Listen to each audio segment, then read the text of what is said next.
এই যে এই শাড়িটা কিন্তু আমাদের উত্তরাতে চলে যাচ্ছে। এক আপু অর্ডার করছে লাল জামদানি শাড়িটা আমাদের ফেসবুক পেজে ভিডিও দেখে। এই শাড়িটা আবার আপুকে পাঠাচ্ছি ফলস পিকো টার্সেল করে, এবং আমরা আরেকটা সুন্দর করে ভিডিও করে রাখতেছি যাতে নেক্সট আপু যাতে আবার নিতে পারে পছন্দ করে।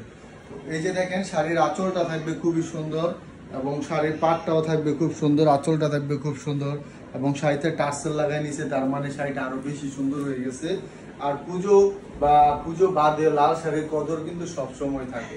দেখেন এই শাড়িটা কত একটা সুন্দর লেভেলের একটা শাড়ি, টার্সেল গুলো কিন্তু খুব সুন্দর করে করা আছে এবং ফুল বডি ডেকোরেট ভাবে কাজ করে দেওয়া আছে। যেই শাড়িটা পারে হচ্ছে গোল্ডেন করে কাজ করে, এবং হচ্ছে আপনার মাঝখানে গোল্ডেন এবং বডি সুতা দিয়ে কাজ করা আছে। একদম অল ওভার ডেকোরেট কাজ করা, কুচি থেকে একদম অল ওভার কাজ করা থাকবে, খুবই সুন্দর করে টার্সেল করা থাকবে। এবং চাইলে কিন্তু আপনার শাড়িটাতে আপনি এরকম ভাবে ফলস কাপড়টাও লাগাই নিতে পারেন। হ্যাঁ, এই যে ফলস কাপড়টাও কিন্তু লাগাই নিতে পারেন।